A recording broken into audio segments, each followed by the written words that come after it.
The Spirit of Value: How Brandon's Hegel Can Sublate the One-Sided Reading of Marx in the Moseley-Heinrich Debate. Cultural Logic, Marxist Theory and Practice, Volume 26, 2022, pages 49 to 68, by Jack Sherer-Clarke. Now, before I get into reading it, I want to say the reason I'm reading this, and probably a few other things, is because I've recently read The Capital. But unlike a lot of people, I am a little shaky on some concepts. So, like, for example, I understand the labor theory of value, but also the labor itself, it's socially necessary labor time, not actually labor. You know, it's like, so you use labor time, and then you use socially necessary labor time. And technically, socially necessary labor time is validated on the market.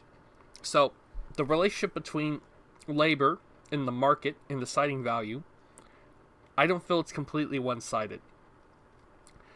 But the exact way to understand and phrase this, I don't really have that down pat. I don't really understand that properly. I believe I need to have a better understanding of the Hegelian aspect of Marx in order to do that, is where I believe I'm at right now. So, someone just posted this paper, tangential to the topic, and then I was like, you're going to see later, Robert Nozick basically had the exact, like, I was just thinking through this, Robert Nozick came to an exact conclusion, verbatim, that I had came to at one point on this. So I was like, okay, this paper is kind of speaking to me. So I'm going to read this paper, and I'm going to try and learn. So, there has been much debate from Michael Heinrich, Fred Moseley, and others about whether abstract labor and value are made determinate prior to or only within the exchange process. Since the publication of Die Wissenschaft vom Wert, Michael Heinrich has argued against the tendency of traditional Marxism to understand value as inherently within individual commodities, and has reiterated his position more recently in his 2021 book, How to Read Marx's Capital. Here, Heinrich argues that value must instead be understood as a social property instituted through the practical process of abstraction from concrete use values and the validation of private labor as social labor in the act of monetary exchange. Heinrich argues that a specific reduction occurs when things are equalized in exchange. The diverse useful types of labor are, in Marx's words, reduced to the same kind of labor, abstract social labor. Since this is a true of abstract labor, Heinrich argues it is true of value also, just as abstract labor is not a natural property of work in general, but a social determination of labor. Heinrich argues value is not an objectivity that belongs to the individual product, but an objectivity that the product of labor only have together, i.e., if they are related to each other as goods in exchange. In making this argument, Heinrich draws extensively on the material found in Marx's revised draft of Capital. In the manuscript of 1871-2, he notes that Marx observes here that while his original deduction of value in the first edition of Capital, values were reduced to objectifications of human labor as such. This reduction forgot that neither is in and of itself value objectivity. They are this only insofar as this objectivity is held in common by them. Since Marx stresses that value is only a communal or shared property, Heinrich argues that the individual product cannot be an object of value at all. Instead, value must be understood as a social property of commodities, i.e., one that only exists in the social relation of commodities in exchange. In contrast, Winifred Schwarz and Barbara Leitz, in their 2023 article, Value Exchange and Heinrich's New Reading of Marx, argue that Heinrich draws the wrong conclusions from Marx's manuscript. While they think Heinrich is correct to argue that value is not a property a commodity can have individually, they argue that he goes wrong in diagnosing the reason why.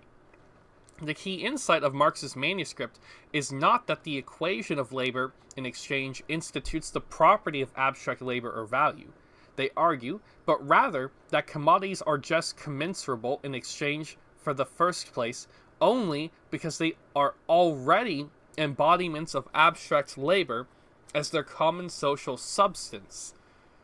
And I was confused about this, but substance is apparently a Hegelian term. It's not substance literally. I was confused about that initially. As they write, just as it's correct to say that value exists only in relationship with other commodities, one must not ignore that this is the case only because as values all commodities are different expressions of one and the same communal substance, abstract human labor. That's the substance. As such, Leitz and Schwarz reject Heinrich's claim that concrete labor is reduced to abstract labor in their exchange relation, and insist on its contrary, that abstract labor and value must already exist prior to exchange in order to determine commodities exchange relations. This argument is also made by Fred Moseley in his recent book, Marx's Theory of Value, in Chapter 1 of Capital, a critique of Heinrich's value form interpretation. Moseley observes that for Heinrich, exchange itself somehow equates the two commodities, whereas Moseley argues the two commodities are not equated for the first time in exchange. Rather, the two commodities were equal before the exchange as a result of the same quantity of abstract human labor having been expended to produce them. Moseley is keen to stress that this common element, the abstract human labor, which makes commodities commensurable, exists independently of the exchange ratio between them. In support of this, he appeals to a passage where Marx compares the equation of exchange value to the equation of the area of geometric figures.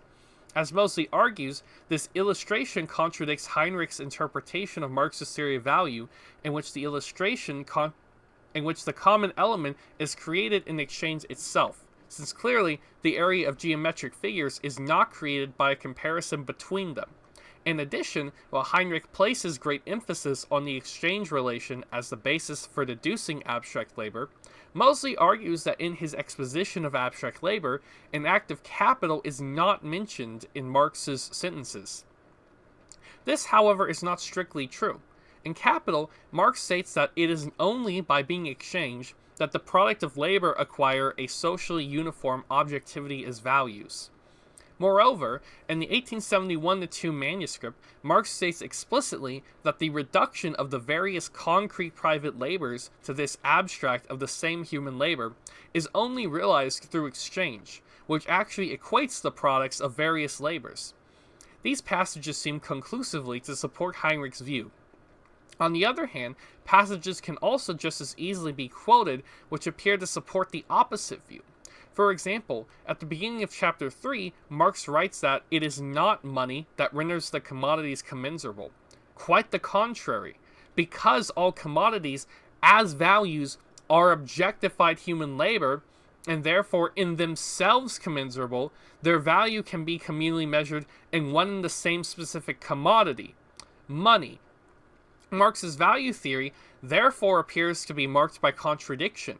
On one hand, as Heinrich argues, Marx appears to insist that reduction of concrete labor to abstract social labor is only carried out by our activity and monetary exchange, whereas Moseley, Leitz, and Schwarz argue that for Marx, value and abstract labor are not the product of monetary exchange, but must already exist prior to our practical activity in exchange in order to explain and determine it.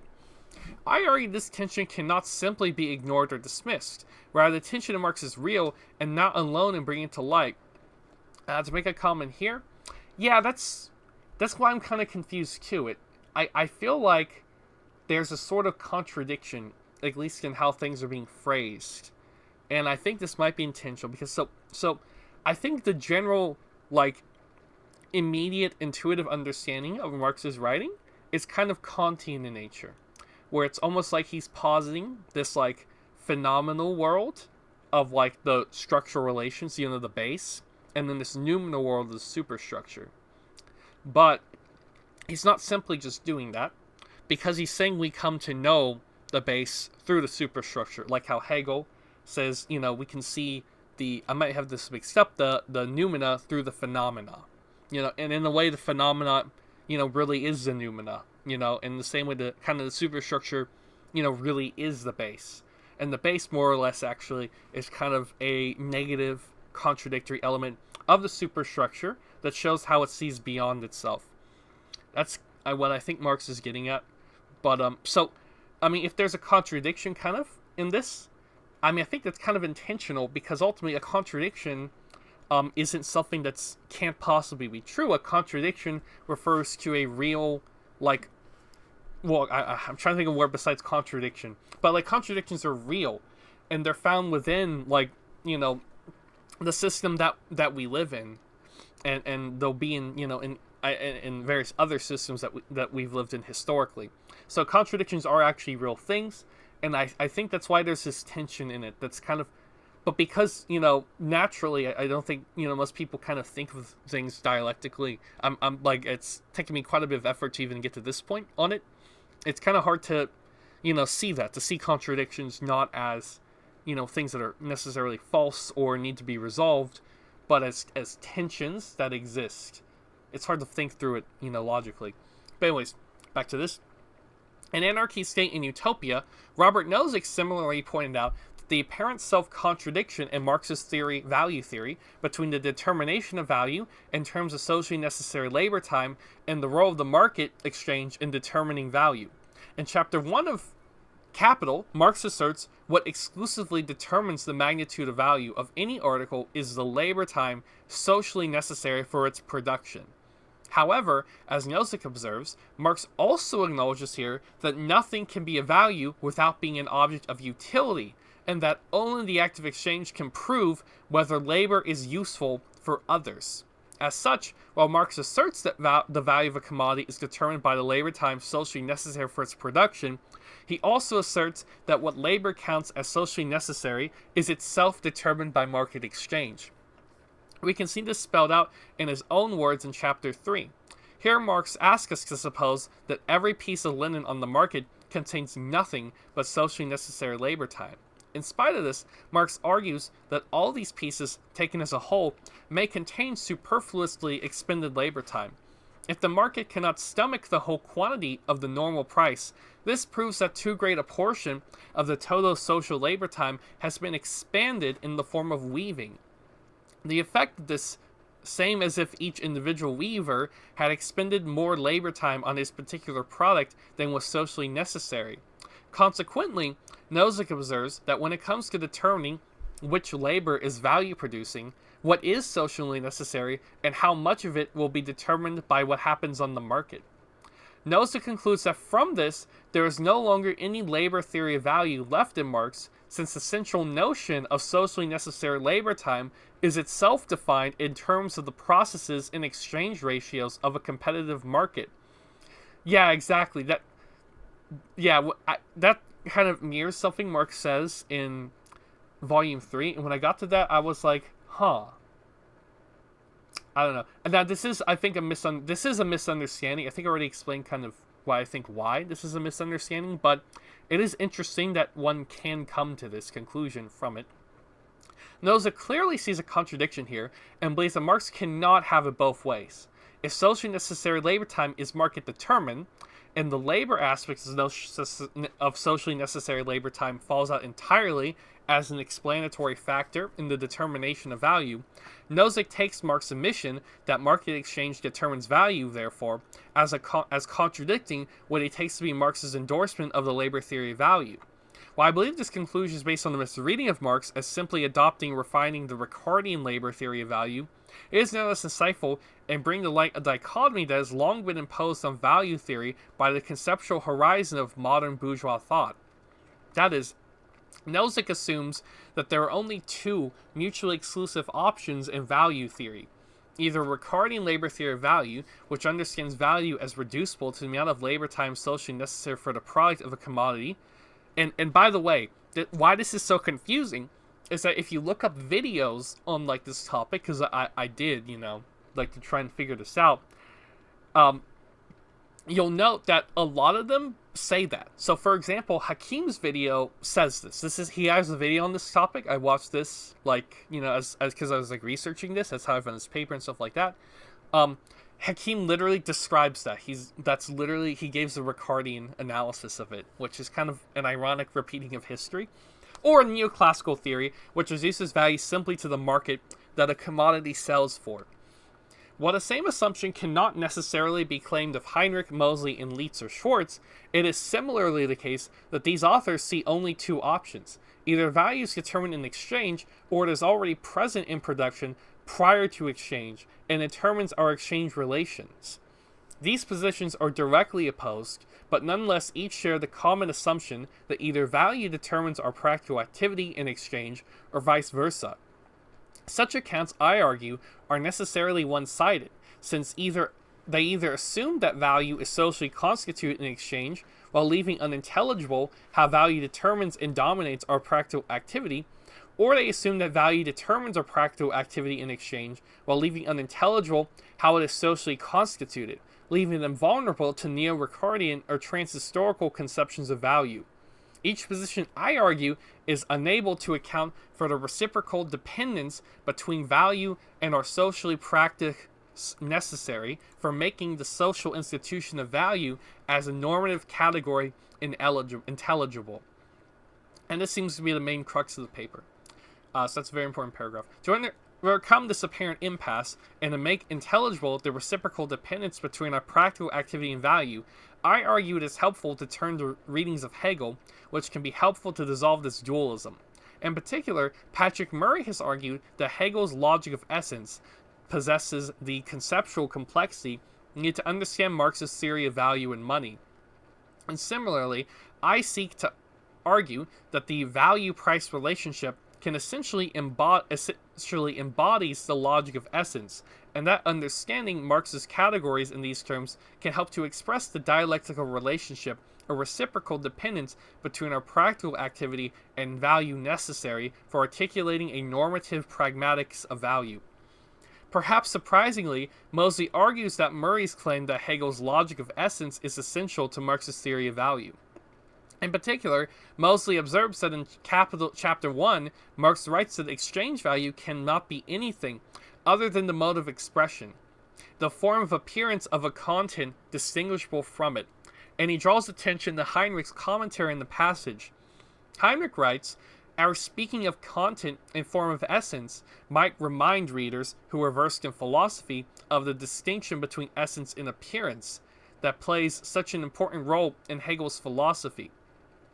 But neither here nor in the whole first chapter does Marx speak of essence. It looks, at least in this context, he consciously wishes to avoid such philosophical baggage." Well, didn't he rewrite it without that? Like, didn't he famously have it written, the first chapter, in Hegelian terminology? That's what that famous Lenin quote is about. He meant that quote literally because the original version of it required you to understand Hegel because of the terminology it was written with, and it was later rewritten for like the second version of Capital. In contrast, Moseley argues that reading this passage through the lens of Hegel's logic is not just philosophical baggage, but rather the key to understanding Marx's logical method in Capital. I agree, however, that Moseley's interpretation of Hegel's logic of essence is particularly one-sided, which has major ramifications for his understanding of Marx's theory of value. Moseley argues against Heinrich that while Marx does not mention essence explicitly, Marx's logic in Chapter 1 nevertheless shares a core parallel with Hegel. The parallel Moseley identifies is that in Hegel's logic, the form of appearance of something is derived from a presupposed essence of that something, and in Marx's logic, the form of appearance of value is derived from a presupposed content of substance of value. As such, while Marx invokes the distinction between form and content, when it comes to Marx's application of these categories to value and exchange, Moseley does not interpret these terms as dialectically related or reciprocally dependent. Instead, he argues that the content of value is independent from its appearance. He writes that the content is an intrinsic property of each commodity that exists independently of its form of appearance, and the independent content determines its form of appearance. Here, then, the direction of determination is purely one way. Content determines form. Essence determines appearance. In contrast, Murray points out the purpose of Hegel's logic of essence is exactly to counter this conception. Murray highlights how Hegel challenges traditional Verstand conception of essence, which treats essence as wholly separate from appearance. As Murray notes, according to conventional thinking about essence appears, but appearance does not belong to what essence is. Traditional conceptions of essence argue that appearance expresses or manifests essence, just as production only conceptions of value argue price expresses value. I came to that exact misconception. The direction of determination on these accounts, however, is one-sided. Appearance reflects essence, but appearance is in no way constitutive of essence. In contrast, Hegel's insight in his break from previous philosophy lies in the assertions that essence must appear. Hence, appearance is a necessary to essence, as essence is itself. As Hegel writes in his preface to the Phenomenology, the evanescence itself must be regarded as essential, not as something fixed, cut off from the true. Treating essence as independent of appearance, Murray argues it is to engage in bad abstraction, and this is exactly what the proponents of the production-only conception of value are guilty of, since they falsely assert the independence of value from the value form money. In contrast, Murray explains, for Marx, the relationship between money price and value is reciprocal. At the beginning of chapter 3, Marx writes that money, as a measure of value, is a necessary form of appearance of the measure of value, which is immanent in the commodities, namely labor time, which is a commodity, to remember. In this way, Marx invokes Hegel's essence in appearance model to explain that the magnitude of value is hylomorphic between the socially necessary labor time expended in production and the money price realized in its sale. As Murray puts it, exchange value, money, is the necessary form of appearance of value, which is congealed, socially necessary, abstract labor. As such, Hegel's logic of essence is the pivotal conceptual resource for Marx's theory of value, not because appearance is derived from essence, as Moseley claims, but rather because, just as with Hegel's essence, value necessarily appears as something other than itself, namely money. Consequently, since the essence must appear as something other than itself, Murray argues efforts to establish the identity of appearance with essence are necessarily off-sided. This is because for Marx, the substance, magnitude, and form of appearance, the value form, are distinguishable but inseparable aspects of value, and both identity and non-identity of value and price must be grasped as equally essential monuments. Non-identity is an important term in Hegel. It is only Murray who makes this argument. In this article, From the Commodity to Capital, Hegel's Dialectic and Marx's Capital, I read that article. I actually wrote a summary of it, because I found it very confusing. It took me 3 tries. Sherer-Clarke similarly argues that Marx's conception of appearance and essence is almost indistinguishable from Hegel's. It is for this reason, Banaji argues, that Marx criticizes both vulgar economists and classical political economy, which each in their own way attempt to seize one-sidedly on the distinction between appearance and essence. Exchange value on the one hand is socially necessary labor time on the other. In Capital, for example, Marx strongly distinguishes classical political economy from vulgar economy.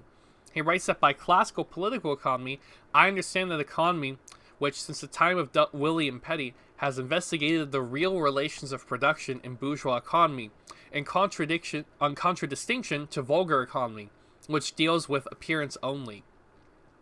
A similar passage is contained in Marx's letter to Kugelmann from 1868, where Marx criticizes the vulgar economist who, when faced with the intrinsic interconnection of economic categories, insists that things look different in appearance and prides himself in his clinging to appearances and believing them to be the ultimate.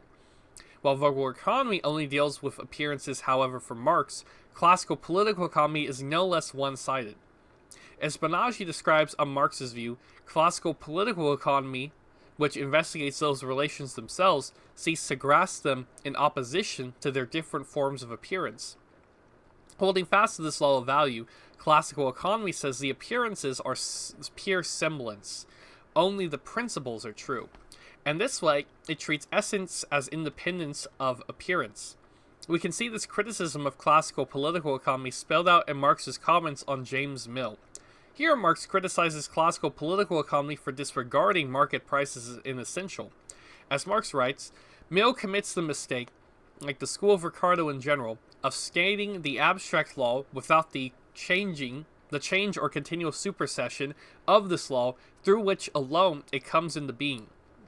This real movement, of which that law is only an abstract, fortuitous, and one-sided factor, is made by recent political economy into something accidental and inessential. Here, then, Marx argues the law of value, which lies behind the oscillation of market prices, cannot be separated from the real movement of market prices, since it is only through this movement that value as a constant law can be abstracted. Consequently, Murray argues, to disregard price, then, as a mere appearance, or to set them aside on the grounds that there's something other than the essence is wrong. Is the wrong consequence to draw from Marx's invocation of an essence-appearance model. The model of essence and appearance that Marx employs is dialectical. Appearances are necessary to the essence. There can be no value without price. And I guess it implies that also, yeah, that's what I was trying. That's why I assumed it was earlier. What the thing is with, ultimately with price and labor affecting value. It's a dialectical relationship. I just need to figure out the exact way that this should be understood, basically. To make clear how the logic of essence can help to dissolve the dualism between the normative bindingness and the social institution of value, I argue it is helpful to examine the role of exchange value in representing value. I believe we can grasp this representational relation by focusing on Marx's exposition of the forms of value in Chapter 1. In simple commodity exchange, the quantity of one commodity that regularly exchanges for another acts as a form of expression of the other's value. In Marx's example, the fact that one coat may regularly be exchanged for 20 yards of linen expresses the fact that the value of the 20 yards of linen can be expressed in terms of the use value of the coat. As Samezo Kuruma puts it, because the coat is equated to the linen, the coat's natural form in its given state becomes something able to express value. It becomes the embodiment of value. I actually read something talking about him a few days ago. The coat's material body stands in for and hence represents the value of the linen. In addition, irrespective of whether one believes they are already expenditures of abstract labor, prior to or only within exchange, and this process, the labor time that produces the coat is expressed as an equivalent of the labor time that produces the linen, as an equivalent expenditure of human labor in the abstract. As such, Kuruma notes, in representing the value of the linen, the coat also stands in for and represents the abstract human labor that both types of labor have in common.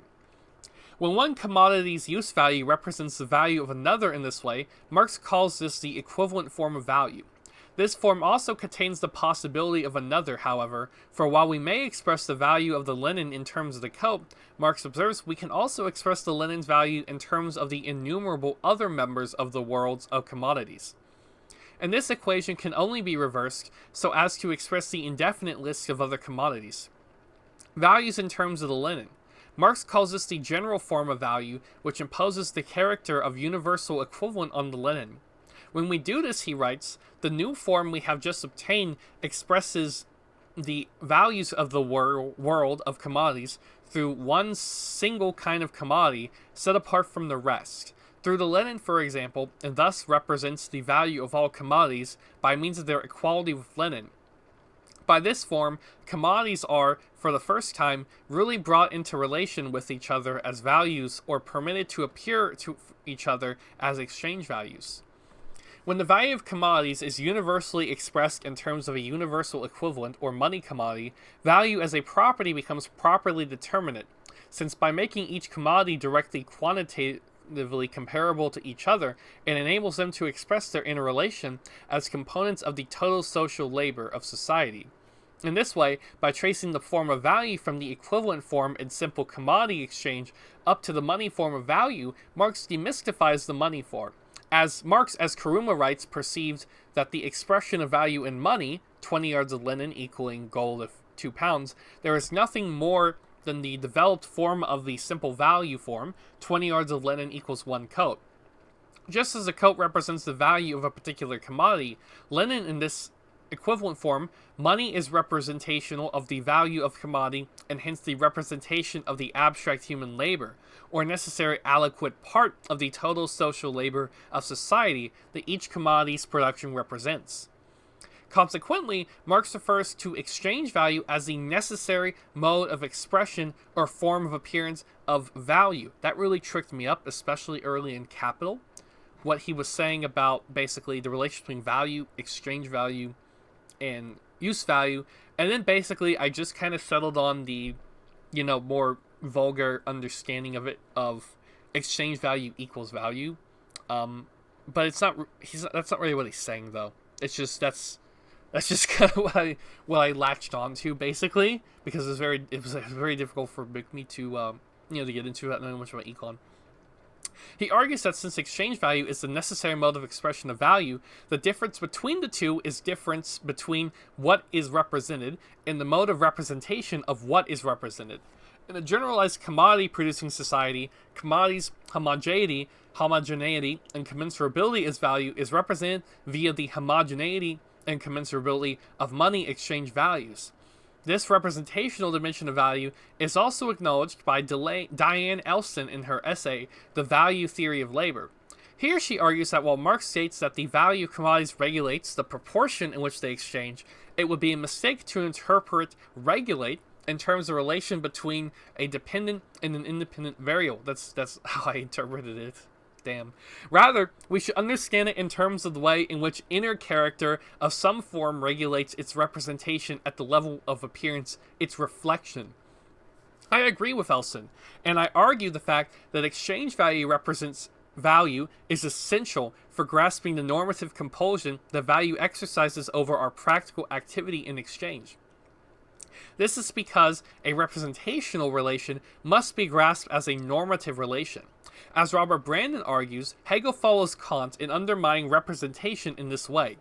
A represented state of affairs serves as a normative standard for our representings of it, in the sense that our representings, in order to be representings, must be subjunctively sensitive to any changes in the represented state of affairs. It is this represented state of affairs which one makes oneself responsible to. This normative compulsion, I argue, is parallel in the relationship between value and exchange value. Exchange value represents the value of commodities only because exchange values, or money prices, are subjunctively sensitive to changes in commodities' values. It is this normative compulsion that value exercises over our activity in exchange, which classical political economy emphasizes as the law of value. This normative compulsion becomes clear, Elson argues, when we examine Marx's account of crises. As Elson notes, he only talks about crises in theories of surplus value, largely. I mean, he talks a little bit in Capital, but it's mostly in theories of surplus value. I should read that. It's an excerpt in the Marx Engels review. As Elson notes, Marx not only claims that value regulates prices, he also points to the possibility of breakdown of this regulation. The realization of the magnitude of value in the price form is precarious because of the relative autonomy of the circulation of money from the production of commodities. But if the assertion of the relative autonomy of the circulation of money from the production of commodities proceeds to a certain critical point, their unity violently makes itself felt by producing a crisis. Thus, there are clearly limits to the extent of which circulation of money departs from the production of commodities, or in other words, to the extent to which price departs from the magnitude of value. These limits must take the form of some pressure on the commodity producers to represent labor time expended in production in money terms, to account in money terms for every moment. In other words, exchange value represents the value of commodities precisely because exchange value, or money prices, are subjunctively sensitive to changes in commodities' values, or socially necessary labor time required to produce them. Value is a normative standard to which market participants are compelled to adjust their valuation in conformity, and hence, around which the prices of commodities constantly fluctuate. As Marx states in Volume 3, the assumption that commodities from different spheres of production sell at their value naturally means no more that this value is the center of gravity around which prices turn, and at which its constant rise and fall is balanced out. In focusing on the representational role of exchange, however, it is important to appreciate the exchange value cannot be treated as wholly separate from the value substance that is representing. In the introduction to the Phenomenology, Hegel criticizes the instrument or medium model of knowledge, which treats representings and represents as resolutely independent of one another, since it inevitably results in the dualism or gulf of unintelligibility between objects as they are for us and as things in themselves. Similarly, I argue Marx can be seen to criticize classical political economy, which analogously fetishizes what is represented, the law of value, as resolutely independent of the monetary exchange values which represent them. As we've already seen in Marx's comments on James Mill, Marx criticizes classical political economy for disregarding market prices as something accidental and inessential, and holding fast to the law of value as its essence. As Murray observes, Marx clearly argues that the law of value comes into existence only by virtue of the actual oscillation of prices, the actual process, which the Ricardians neglect as inessential. Here, Marx argues that what is represented, value, lies behind the oscillation of market prices, cannot be treated as a separate form from the actual representations of value in the money form, since it is only through this real movement that value as a constant law can be abstracted. Hegel's alternative approach to this Verstand conception of representational thought is to understand our grasp of the represented world in terms of the practical activity of representing it. In the course of experience, when we encounter something that is incompatible with how we previously took things to be, we are normatively compelled to update one or more of our beliefs. For Hegel, it is through his continuous experience of error, Brandom argues, that the representational aspect of our commitment becomes explicit. It is in having to give up a view that becomes untenable, he writes, that this becomes visible as a view, a representing normatively answerable for its correctness to how things actually are, what is represented. As such, by representing to the experience of errors, by changing our beliefs, we are implicitly representing the world to a certain way. As Brandom puts it, in taking that acknowledging the incompatibility of one's commitments obliges one to change them, one is taking how things are for how to answer to a standard of how they are in themselves. That is, taking them to be about something, to be the appearance of a reality. But while acknowledging incompatibilities and revising one's commitments is essential to representing reality, not just any revision that removes the incompatibility is sufficient. What we must do in order to represent reality through our judgments, for Hegel, Brandom argues, it is to rationalize these revisions such that each revision is viewed as bringing us closer to understanding the way things are in themselves. For Hegel, Brandom puts it, the representational relation between senses and reference is established by displaying a sequence of appearances that are ever more adequate expressions of an underlying reality. In the process of experience, we update our beliefs, and in doing so, we expressively treat the way we previously took things to be an appearance, and our new commitments as representing the way things are in themselves. For this reason, Brandom argues, Hegel understands representation in terms of the practical activity of recollection, where we distinguish our mere representings from the state of affairs we seek to represent. Analogously, I argue that Marx can be read as understanding the value in terms of the practical activity of representing value through the process of monetary exchange. To understand how this analogy can help overcome the dualism between the social institution of value and its normative bindingness over us, however, we first need to examine how Hegel's own account of representation achieves this task. First, we need to note that this end goal is itself composed of two different tasks that Hegel sets himself to achieve. Since Hegel understands representation in normative terms, the argument in the consciousness chapters of the Phenomenology leads into an investigation into the nature of normativity in the self-consciousness chapters. Here, Brandom argues, Hegel is trying to explain what is needed in order for normative statuses that are merely virtual objects of our attitudes to be actualized, or how it is that normative statuses can be instituted through our attitude at all. On Brandom's reading, Hegel criticizes Kant's conceptual of autonomy according to which subjects become responsible for taking themselves to be responsible.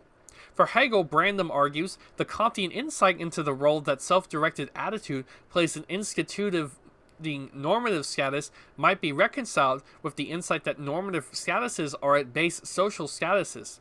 As such, according to Hegel's account of reciprocal recognition, to institute statuses by one's attitude, one must itself be taken to have that authority by another whom in turn recognizes as having the very same authority.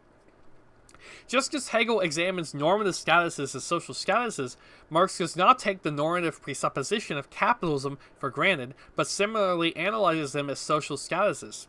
For example, while Smith and Ricardo took for granted an isolated individual who acts as a property owner towards the environment, Marx, in the introduction to the Grundrisse, dismisses this as belonging to the unimaginative conceits of the 18th century Robinsonades.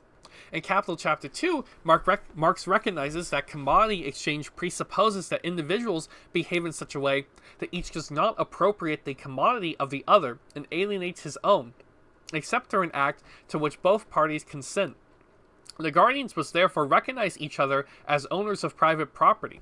Moreover, for an exchange to take place, each market participant must not only recognize each other as property owners, but they must also recognize the other's commodity as of equal value to their own.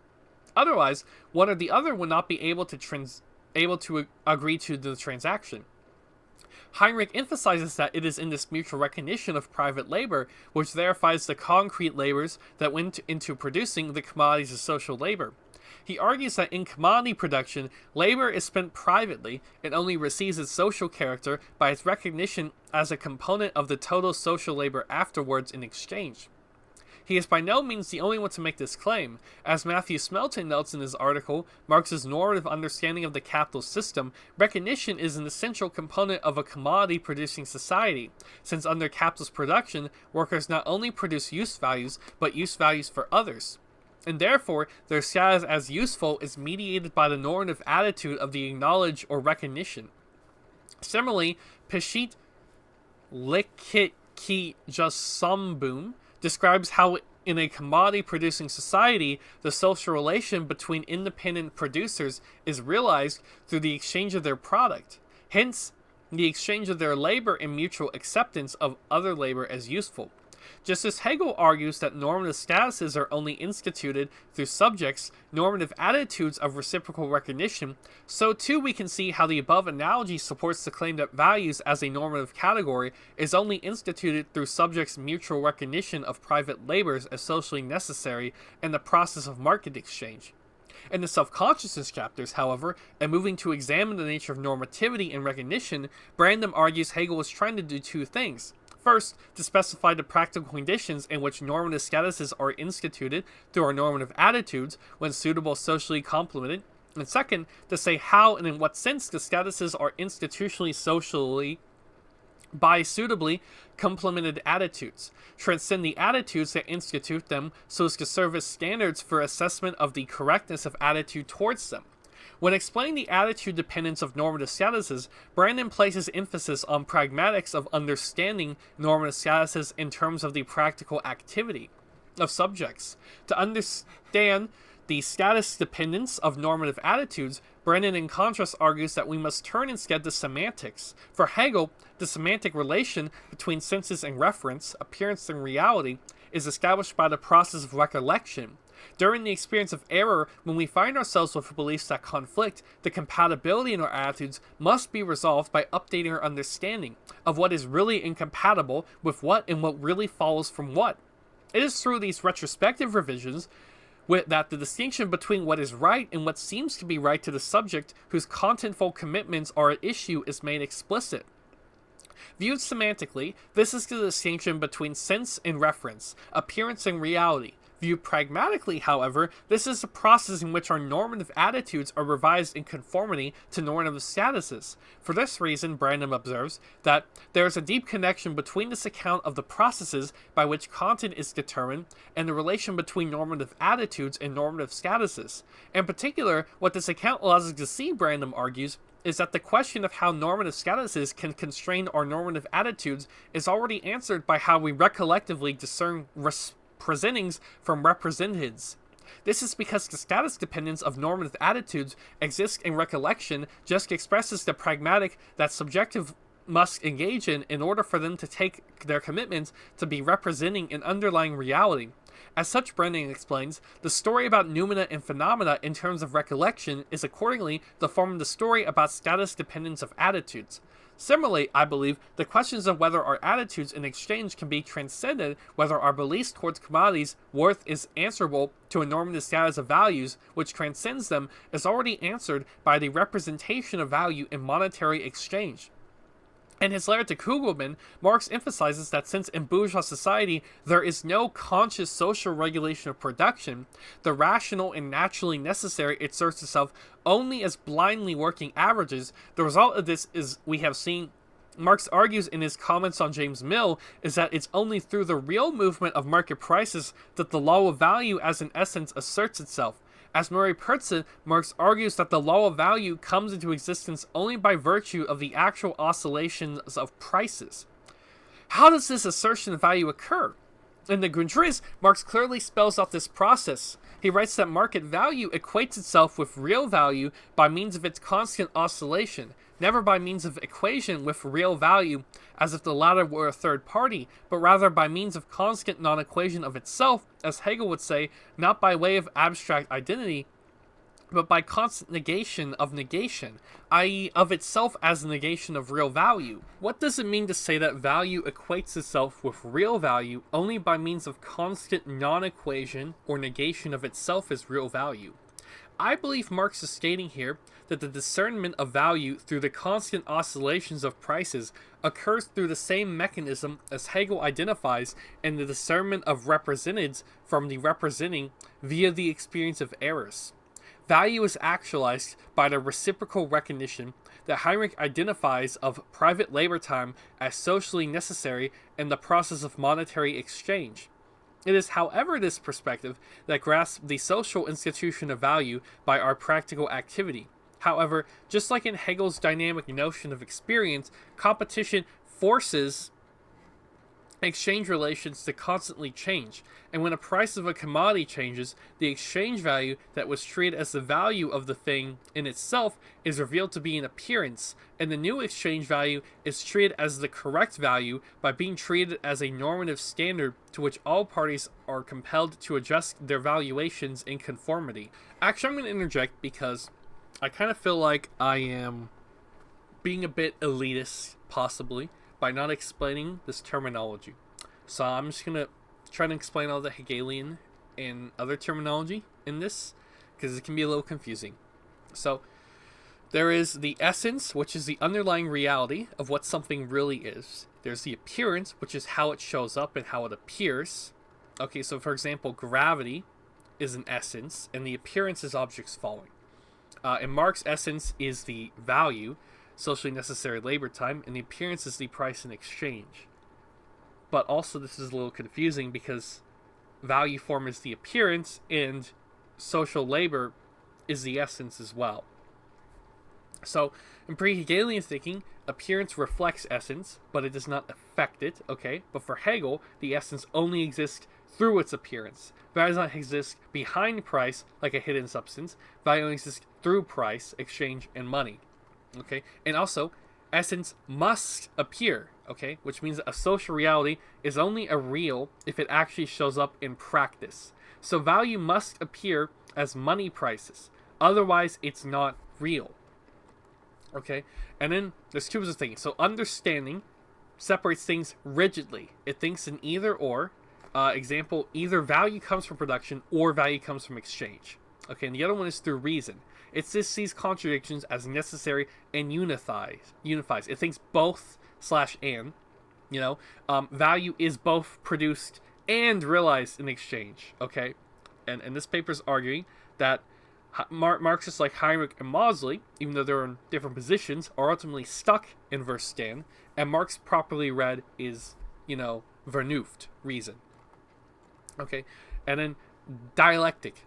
That means things are not fixed. They develop through contradictions. Okay, so value is not static. It emerges through production, which in exchange, labor and price, and subject in society. Okay, the other term is normativity.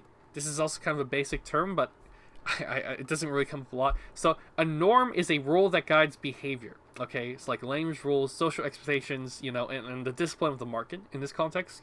Okay, so for Marx, value is a norm. Okay, it forces behavior. Firms must cut labor time. Prices must adjust. Inefficiency does get punished. Okay, and that's not a command that Marx is making of it. This is the phenomena of the system as he's observing it. Okay, so value is not just descriptive, it's binding. Okay, so then there's a contention of normative attitudes versus normative statuses. Okay, so a normative attitude, people think, believe, or do things. Okay, so this commodity is worth $10. Okay, one of our status is that the objective structure of those attitudes relates to an actually social necessary labor time. Okay, so are norms created by us, or do they exist independently of us? That's kind of the contention. That's like the big question. Well, both. They depend on each other. Okay, and then there's reciprocal recognition. So social realities exist because people mutually recognize them. Money works because everyone accepts it. Property exists because others respect it. Okay, labor becomes social labor only when others accept it in exchange. Okay, that's when it becomes labor time. Okay, now representation. To represent something is to be accountable to it. Prices represent value because they adjust when value changes. That's the normative pressure. That's why the price correlates to value on the market. Okay, now you have experience. It's not just what happens, but it's the process of correcting errors over time. You think a commodity is worth $10, but the market says $5. Okay, so you have to adjust or no one's going to buy it. Or if you don't, you go out of business. Okay, so, this is how movement goes towards truth. All right, so anyways, I think I'm trying to explain a lot of the Hegelian terminology, just trying to make this simpler. Anyways, back to the text. According to Brandom, this simply describes what subjects must do in order to institute representational relations. In his words, it is the activity that makes intelligible the relation of representation by exhibiting the evolution of defective senses as the gradual revelation of underlying reference, hence as representing the something represented. Viewed semantically, this is the process of discarding defective senses or appearances to uncover the true values of things in themselves, the rational recollection of exchange relations as the gradual explications of commodities' true worth. Viewed pragmatically, however, this is the process of correcting one's normative attitudes or valuing in conformity to the true values or socially necessary labor times which one previously grasped only imperfectly. It is from this perspective that we grasp the value dependence of exchange relations, or why, in Marx's words, in the midst of the accidental and ever fluctuating exchange relations between the products and labor time socially necessary, the products assert themselves itself as regulative of nature. In this way, I argue, Hegel's notion of experience provides a conceptual apparatus which not only makes intelligible the reciprocal dependence between our representings and representings, but I can also provide a valuable model for overcoming the dualism between the social institution and normative bindingness of value that characterizes contemporary value theory. It does so by explaining how the normative forces that value exercises over our practical activity can itself be understood in terms of that activity. For Hegel, Brandom emphasizes experience must be understood in a biperspectival way.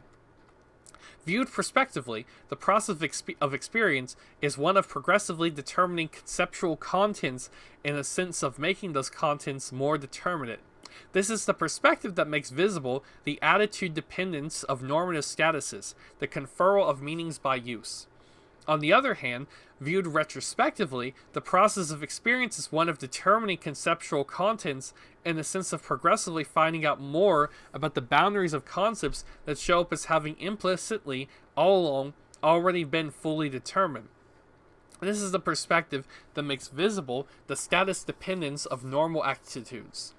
So, from the retrospective perspective, the determination of representational contents is a process of discovery. The gradual progressive findings out what the content has been all along. Whereas from the perspective, it is the process of invention, the gradual progressive fixing of the content, and the sense of making the content ever more determinate. For Hegel, both perspectives are essential movements of experience. It is of the essence of construing things according to the meta-categories of Vernunft, Brandom argues, that neither of these perspectives is intelligible rather than apart from its relation to the other, and that the correctness of each does not exclude, but rather entails the correctness of the other. Just as Hegel understanding of experience reveals two different but equally correct perspectives on conceptual contentfulness, so too Marx's analysis reveals two complementary perspectives on value. Viewed prospectively, value is indistinguishable from price because value is a privileged kind of price. It is the price currently endorsed in the market, or what exchangers currently take to be representative of the true value of commodities. From the retrospective perspective, however, each price is revealed to be a mere appearance of value, from one which inevitably fails to adequately represent the true social necessary labor times which always implicitly lay behind them. Each revision of prices is a recollective discovery which reveals more about the true values that have always existed prior to exchange, implicitly regulating our exchange relations. I believe we can see this Vernunftig approach to value in Marx by distinguishing it from readings which sees one-sidedly on the prospective and retrospective perspectives. The exchange-only and production-only interpretations, as we have seen on Heinrich's view, which is value only exists in the universal reciprocal relation that commodities have to each other in exchange. As Riccardo Bellafiore puts it, on Heinrich's view, concrete labor must be socially validated ex post, through the exchange of commodities against money. This view is immediately recognizable as the perspective on value. This perspective does identify a genuine dimension of value. From one perspective, value is simply the validation of private labor as socially necessary via the reciprocal recognition of market participants in exchange. From another perspective, however, the changes in ratio in which commodities exchange are seen as gradual alignments of our subjective assessment of value ever closer to the true value or socially necessary labor times that always exist implicitly prior to our subjective valuings. Just as the proponents of production only neo-Ricardian theories of value seize on the retrospective perspective on value, the dependence of exchange on labor content, the monetary theory of value, seizes on the perspective which emphasizes only the exchange dependence of value or the institution of value through monetary exchange. As Bellafiore puts it, these two unilateral interpretations are, in fact, deeply united, like two sides of the same coin, each one unable to reach the other dimension. For this reason, I argue, the Moseley and Heinrich both grasp moments of truth, but do so one-sidedly. Abstract labor is actualized in the process of exchange, as Heinrich asserts, but it also enters the exchange process as if it were already abstract independently of this actualization, as Moseley asserts. Both grasp moments of the truth which are seemingly contradictory, but which have to be reconciled as moments of a wider whole of capitalism, as a cyclical process in which value is both the result of our practical activity in exchange and a precondition of it. I believe we can see this view expressed explicitly by Marx in the contribution to the critique of political economy. Here Marx writes, on one hand, commodities must enter the exchange process as objectified universal labor time. On the other hand, that labor time of individuals becomes objectified universal labor time only as a result of the exchange process. Here Marx argues that abstract labor, as the substance of value, must be understood both on one hand as the content that already exists antecedently to exchange, and on the other hand as a content which is determined only through the process of exchange itself. This bi-perspectival understanding of value, Bellafiore argues, can also be found in I. Rubin's Essays on Marx's Theory of Value. I'm going to do an audiobook of that soon, actually. Who, as he notes, sidesteps the alternatives of value fully established and production versus fully created in exchange. On Rubin's reading of Marx, value and abstract labor are hylomorphic. On the one hand, Value and abstract value must already exist in the process of production, and on the other hand, Marx says in dozens of places that the process of exchange is a precondition for abstract labor. Here, then, Rubin does not adopt either the production-only or exchange-only view, but instead seeks to sublate them. As Bellafiore notes, Rubin is very critical of the reduction of value to its substance, abstract labor, and of the reading of abstract labor as physiological. However, at the same time, he also opposes a reading of abstract labor as existing only in exchange as moments of the capitalist circuit. That's what Marx criticizes political economy for in the introduction to the Grundrisse. That's the specific thing he criticizes it for. He calls this mechanical thinking, not dialectical thinking. To resolve this issue, Bellafiore argues he distinguishes the form of value from exchange value, the outer form of value, money. This allows him to argue that the value as content, labor, is inseparable from value as form, money. Through the internal form of value, value as form, value is linked backwards to labor, value content, and forwards to exchange value, the external form of value, money. Here, I believe we can understand the phrase value is linked backwards to labor in terms of the backwards retrospective perspective, which makes explicit the dependence of exchange on labor, emphasizing the socially necessary labor times that exist latently in the production as normative statuses, always already implicitly guiding our exchange relations. Similarly, I believe we can understand the phrase value is linked forwards to exchange value in terms of the prospective perspectives that reveal the dependence of value on our normative attitudes towards commodities, and the reciprocal recognition of private labors as social labors in exchange. In this way, I believe Brandom's reading in Hegel can help illustrate how Marx understands abstract labor and value in a vernunftigen or bi-perspectival way. I wish you just put the English translation of that here, because I forgot it all. Even though I said it, I already wrote it down. Vernunftig is reasoning. It means reasoning, and Verstand means understanding. Vernunft means reasoning. Okay, so just remember that whenever I read it, because I forgot just now too. And in particular, as Bellafiore notes, Rubin sees in this argument an implicit reference by Marx to Hegel on the doubling of form. Rubin develops this reference to Hegel, arguing that in Marx, form is not attached to content from outside, but it is the development of content itself that gives birth to the form that was contained and concealed within this content. Consequently, Bellafiore writes, we can understand value as an inner movement of thinking, becoming an object that is internalized in exchange value, money. Using language very similar to Brandom's, Hegel, he described this as a movement or process capable of making explicit and implicit form. This language makes sense on this account. What the analogy to Brandom's Hegel allows to see is that value exists both as socially necessary labor time that exists latently in production as a potentiality waiting to be made explicit, and as the explication of that form of value through the actualization of exchange value through the money price realized in its sale. This transition to a vernunftig perspective on conceptual contents for Hegel, Brandom argues, is itself part of a broader transition towards a postmodern conception of Geist, or spirit, or normativity, I added or spirit, which I believe has significant parallels in Marx's critique of political economy.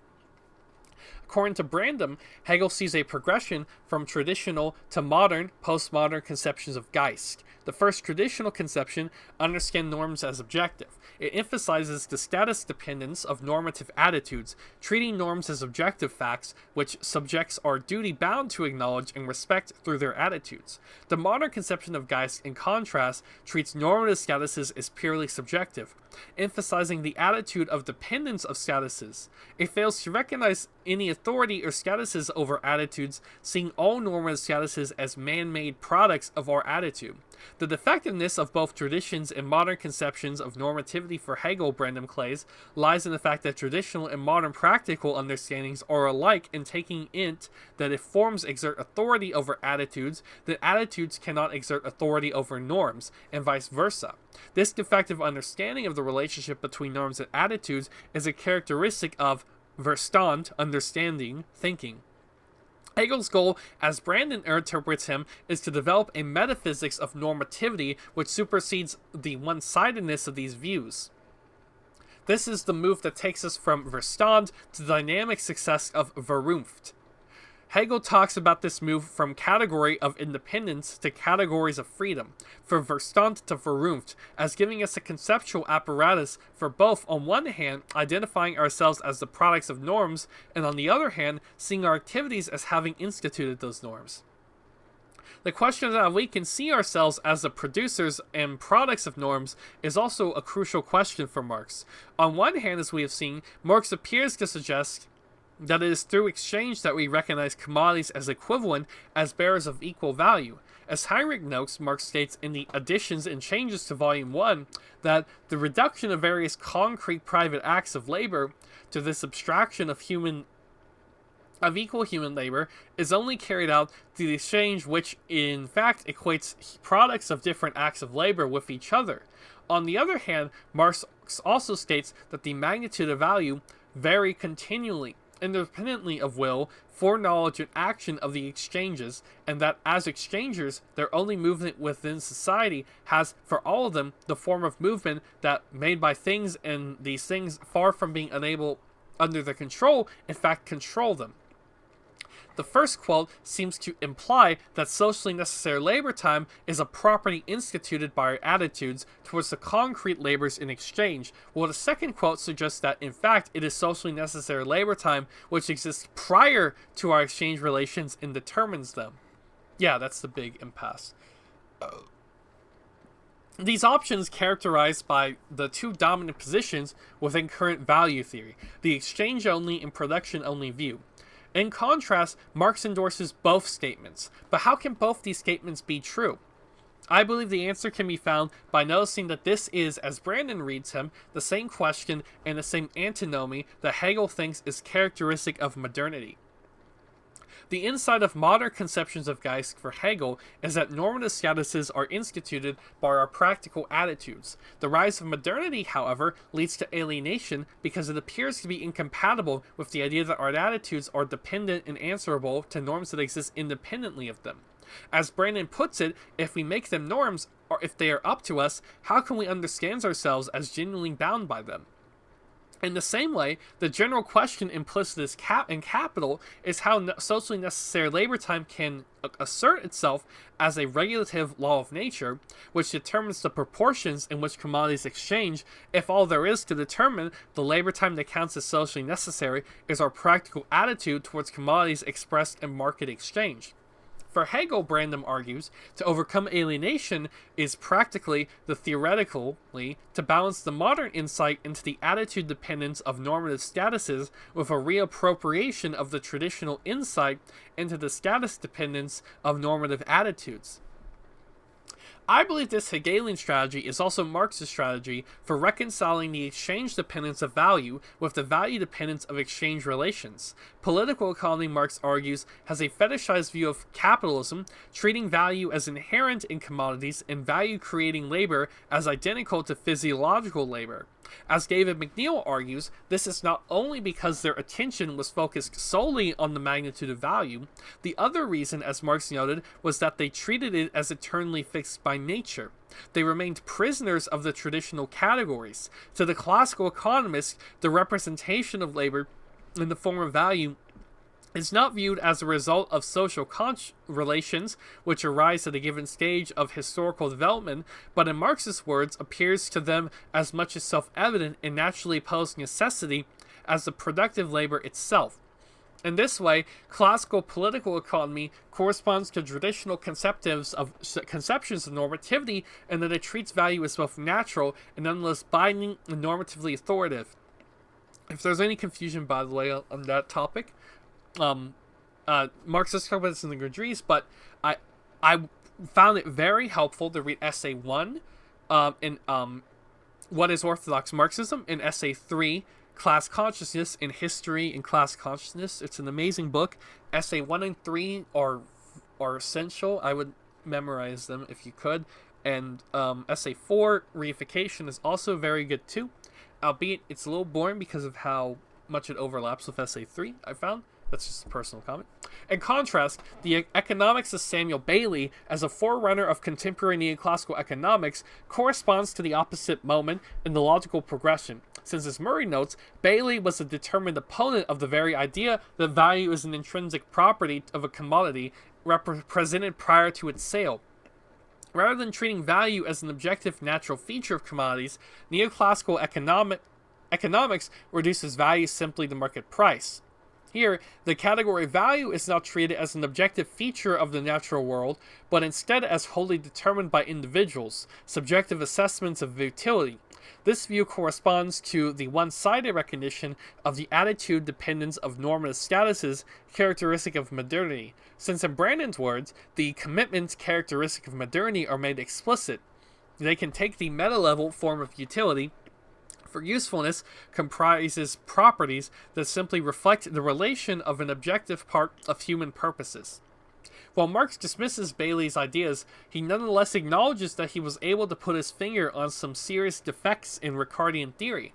Marx therefore wishes to preserve what was true in Bailey's critique of Ricardo's fetishizing reduction of value to physiological labor time determined in production, while also avoiding Bailey's one-sided subjectivism that equates value with price determined wholly in exchange. Just as Hegel saw the necessity of moving beyond modern and traditional conceptions of normativity through reconciling the status dependence of normative attitudes with the attitude dependence of normative statuses, Marx understood that value must be grasped both instituted by our social practices and simultaneously determining our movements within them. In other words, while value is actualized by the normative attitudes of exchanging parties, as Heinrich asserts, those attitudes are equally dependent on value as a normative status, which stands above and determines them. Consequently, I believe Brandon's reading of Hegel can be informative for contemporary value theory and helpful to sublate the confines of Heinrich-Moseley debate. On Brandon's reading, Hegel's goal in the phenomenology is to articulate the conditions for the determinateness of everyday conceptual content through articulating the reciprocal dependence of normative statuses on normative attitudes. Hegel seeks to surpass the defective Verstand, understanding, conception of both traditional and modern conceptions of Geist, spirit, by giving us a conceptual apparatus for both.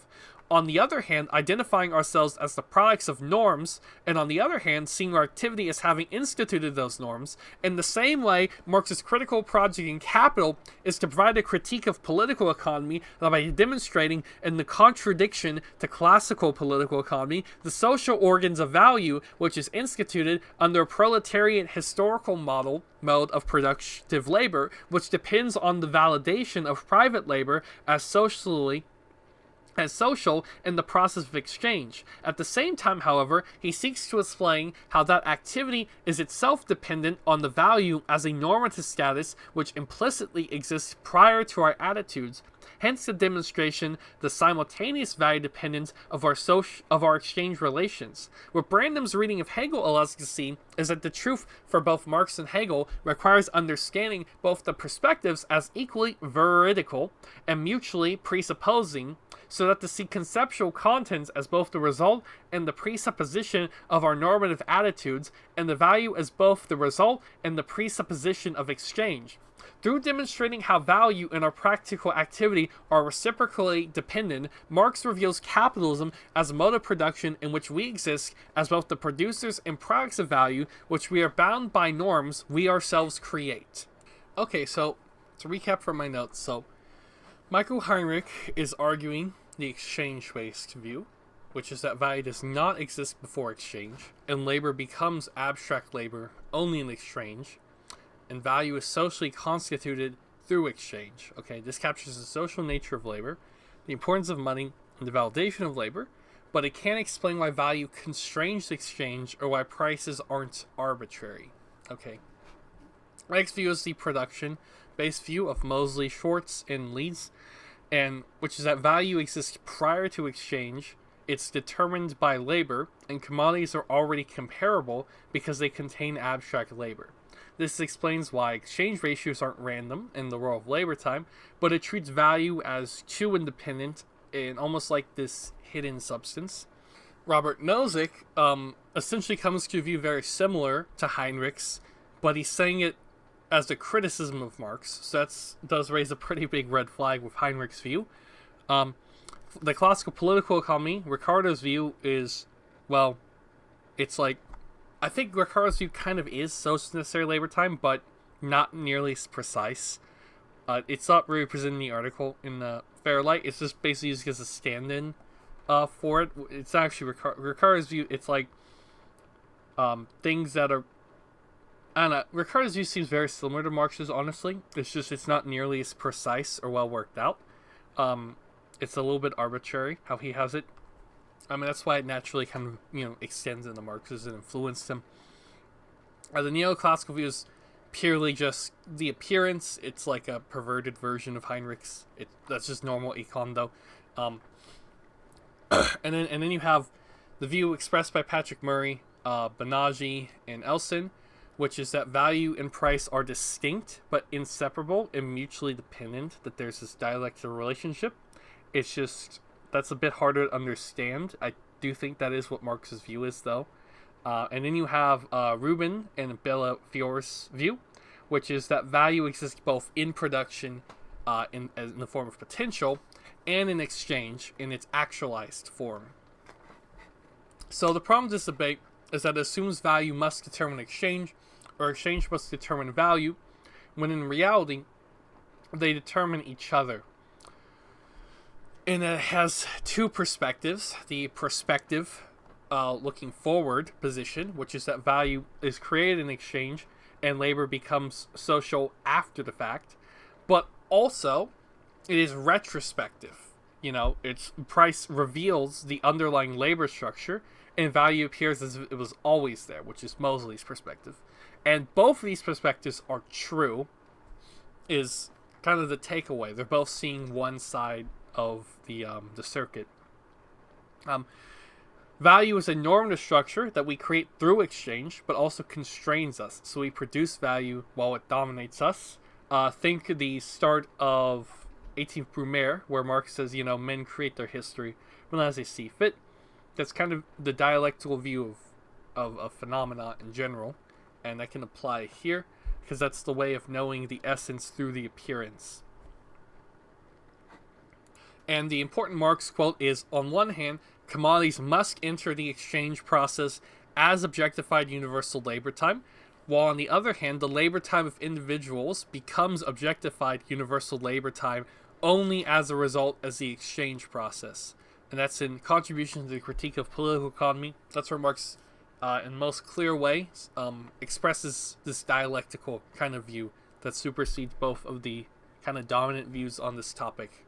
And the takeaway is that value is not a thing, but a process.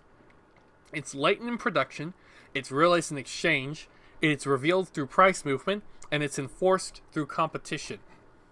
Value is a dynamic social process where labor creates value potentially, exchange actualizes it, and price movement reveals and enforces it. That's a bit redundant, but I don't know, I just wanted to get the point across. We're controlled by value, but we collectively produce it.